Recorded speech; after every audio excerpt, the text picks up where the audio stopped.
Ever met someone so power drunk that they think they literally own your house? That's Karen. Classic Karen energy. Oversized sunglasses, khaki screaming, "I enforce rules for fun," and a golf cart plastered in HOA stickers like it's the Batmobile of suburban justice. She had her eyes on me the second I moved in. Before we get started, I've got a quick question for you. Drop a comment with your location and the time where you are. I'd love to see where in the world you're tuning in from. Alright, so here's how this circus started. I'm Ethan. Bought a modest two-story in a cookie-cutter suburban neighborhood. Perfect lawns, perfectly aligned mailboxes, HOA rules tighter than Fort Knox. Life was chill. Pay mortgage, mow the lawn, sip coffee on the porch. But Karen? She had a microscope for everything. Trash bins not hidden? Violation. Grass a centimeter too tall? Violation. Garden hose not coiled properly? Violation. And yes, she literally sent me a notice for that. You think I'm exaggerating? Nope. 6 months later, I decide to rent my basement to my friend Jake. A quiet vet down on his luck. Checks every box. Respectful, pays rent, keeps to himself. I checked the HOA handbook. Nothing forbidding basement tenants. Perfectly legal, right? Wrong. 3 weeks later, a bright orange envelope on my door. Notice of community violation. Remove all occupants or face eviction proceedings. Eviction? From my own house? Really, Karen? Then comes the email. Her signature dripping smug authority. Your actions violate community agreement. Vacate in 2 weeks. Did she just try to kick me out of my own home? I fire back, calm, factual, polite. Her reply, we'll see what the board says. Yes, the board, aka 3 retirees who nod at everything she says like hypnotized minions. A week later, summoned to a special HOA hearing. Karen sits behind a folding table like the Supreme Court, binder open, coffee in hand, smug grin fully engaged. She announces, terminate all tenants. Wait, you realize I am the family living here, right? Doesn't matter. I smile, calm outside, boiling inside. Do your paperwork right? Because what she doesn't know. I record everything. Every email, letter, and meeting. And oh boy, I was about to need all of it. And that's when I realized this circus was heading straight for the courthouse. Could an HOA actually evict a homeowner? Hang tight. A week later, another envelope. Certified mail, thick stack, official looking. My heart races. HOA versus Ethan Brooks. Petition for eviction. They accuse me of violating housing codes, devaluing property values, and my favorite, endangering community integrity. Jake, quiet firefighter vet, endangering integrity. Hilarious, right? Enter Melissa Kane, attorney extraordinaire. Sharp, no nonsense, zero tolerance for nonsense. I tell her the story. She laughs. Hard. They're trying to evict a homeowner from his own house? Exactly. Melissa files a motion to dismiss, requests a formal hearing, and suddenly we're in full-on courtroom drama mode. I suit up like James Bond meets stressed suburban dad.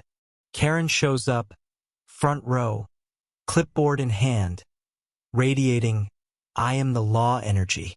She struts up, Your Honor, the defendant is violating our covenants by operating a multi-tenant dwelling. Judge interrupts, eyebrow raised. You're evicting a homeowner who owns his property? Bingo. Karen flounders.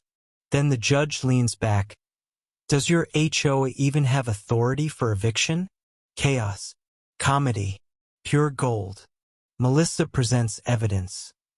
Emails, photos, recordings, every Karen move. Judge pauses at email where Karen literally threatens to make me wish I never moved here. Courtroom silent.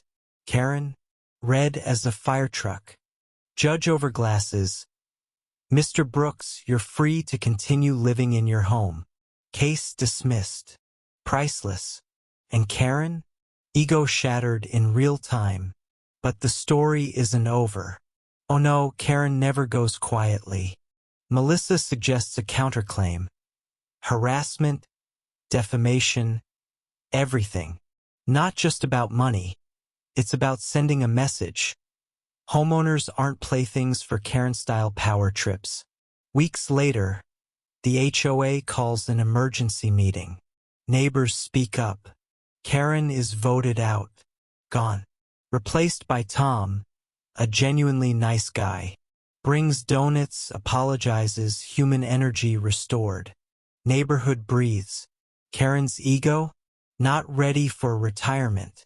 Drives past my house every morning, glaring like she personally ruined my life. I wave, coffee in hand. Morning, Karen. She speeds off. Daily dose of satisfaction. Meanwhile, Jake continues renting the basement. Neighbors mingle. BBQs, pool parties, casual game nights. Things that never happened under Karen's reign. And I can't stop thinking about that judge's raised eyebrow. Legendary. The perfect symbol of Karen's epic failure. Life under new HOA leadership? Refreshing. People smile. Neighbors talk.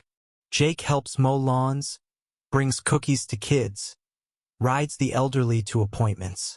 Basement tenant? Community legend. Karen's legacy remains only as a cautionary tale. Every HOA meeting? I smirk. Homeowners cannot be bullied by power-hungry presidents. I start documenting her absurdity for fun. Emails, letters, every violation notice. A highlight reel of how not to be an HOA president. And it's hilarious. With Karen gone, HOA chills. Policies are reasonable. Minor infractions aren't life or death. Neighbors laugh, share, bond. Monthly gatherings start. BBQs, pool parties, story nights. Karen drives by occasionally, glaring like a villain in a slow-motion montage. I sip coffee. She speeds off. Classic. Every HOA meeting? I smirk. Lesson learned. You can't bully homeowners. Power tripping fails spectacularly. Lesson. Document everything. Stay calm. Let the law handle the crazy. Karen tried to run the neighborhood like her personal kingdom. She failed spectacularly. Judges raised eyebrow? Legendary. Priceless. Neighbors laughing at HOA meetings? Therapeutic. Jake? Still renting, still helping, still a hero. Final takeaway, you don't have to yell to win. Just stay calm, document everything, and let the law handle the Karens of the world. Sometimes justice doesn't just win. It smirks, raises an eyebrow, and pours coffee like nothing happened.